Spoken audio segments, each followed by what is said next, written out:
The Oklahoma Sooners have gotten Jaden Jackson. They've gotten Zion Raggins. Now the question is, who's exactly going to be next? Who could fall for the Oklahoma Sooners? And that's what we're here to talk about today, because it seems like they've got momentum going on the recruiting trail. And if you're the Sooners, you want to continue that momentum.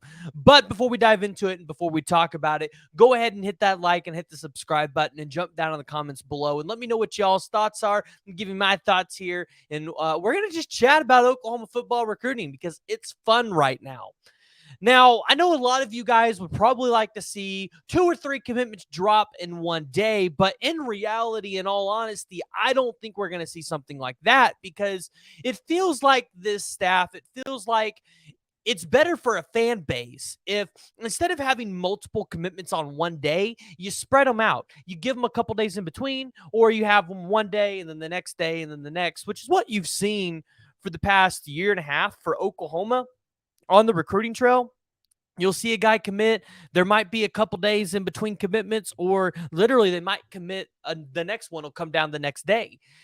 And I feel like this is good because it continues to drum up the momentum that anybody can create on the recruiting trail.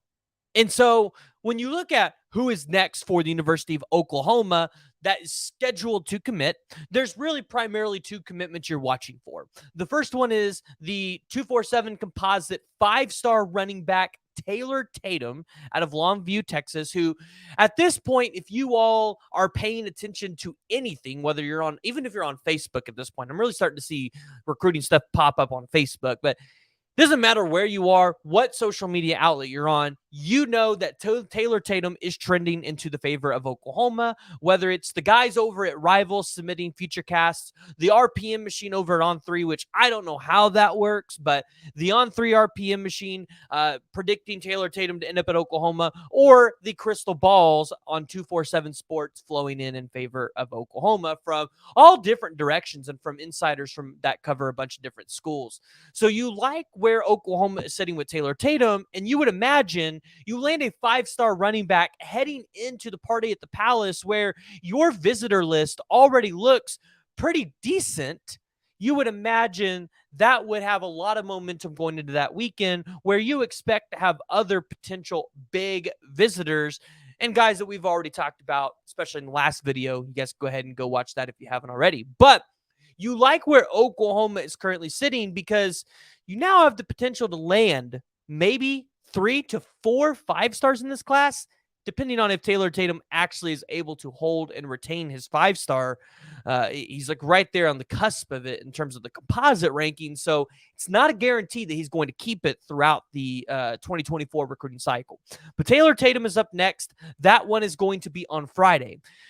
And then you ask the question, do we really have to wait till the 31st to get a commitment from Michael Patterson McDonald, who, yes, is set to commit on the 31st, and I would expect that to be in the favor of Oklahoma? And my answer is no, because I do believe there are guys that are on the cusp and on the verge of popping off that you could see pop off. One of those being in the 2024 cycle, the offensive lineman, Eugene Brooks, who you've seen Texas Insiders. I think Texas Insiders have put in some crystal balls, but you've seen the likes of Steve Wiltfong and those guys put in their predictions in favor of Oklahoma. And Bill Bedenbaugh definitely is trying to get this offensive line going. But as previously stated before, 2024 is not the year that you're really looking at the offensive line. It's going to be 2025 and beyond. So you like where Oklahoma's sitting going into the party at the Palace. After Taylor Tatum, you might want to see one more commitment.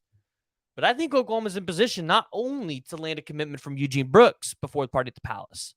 I think they're also in position to potentially land maybe 1, 2, 3 2025 guys. I'm asking myself, when's Isaiah Mosey going to commit? Because it seems like he's on campus quite a bit. And he's going to be on campus for the Sooners Under the Stars. And it would be interesting to see him pop off before a Williams Nwaneri. Same thing for Kamori Moore, who you guys saw Brandon Drum put in a future cast for, right?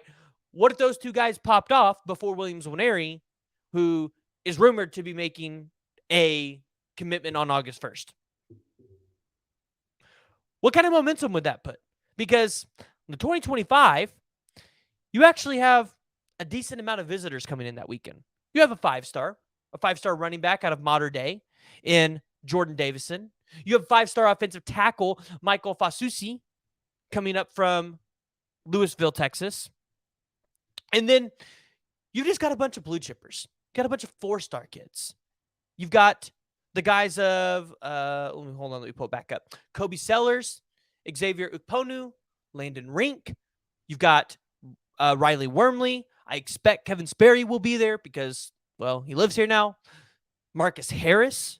You're going to have Zay Gentry, potentially a four-star linebacker. Not going to give you the name because that's not confirmed yet if they will be there. You're going to have defensive lineman Gus Cordavo.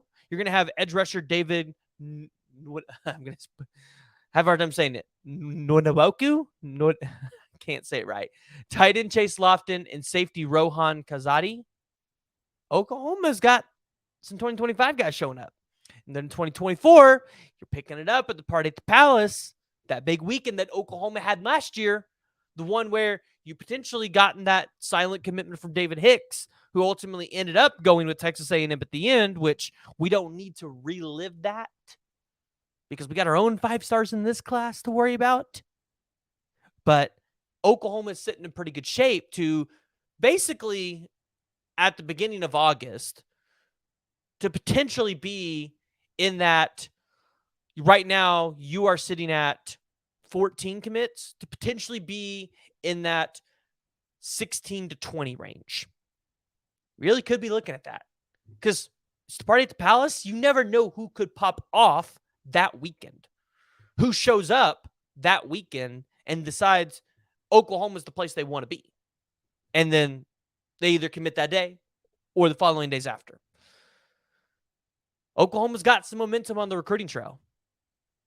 And I'm sure y'all are excited about it. But I want to hear from y'all. So jump down in the comments below and let me know what y'all's thoughts are about the recruiting that Oklahoma has put up in terms of momentum over the past couple of weeks. And what your expectations are going into the party at the Palace and Sooners Under the Stars. Those are two really big weekends for Oklahoma. 2025, you've already got Kevin Sperry and Grayson Harris committed.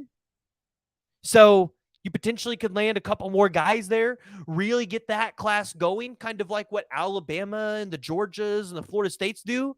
Wouldn't that be exciting? Except with BV's policy, you're likely to hold on to those commits because, well, it doesn't allow them to visit.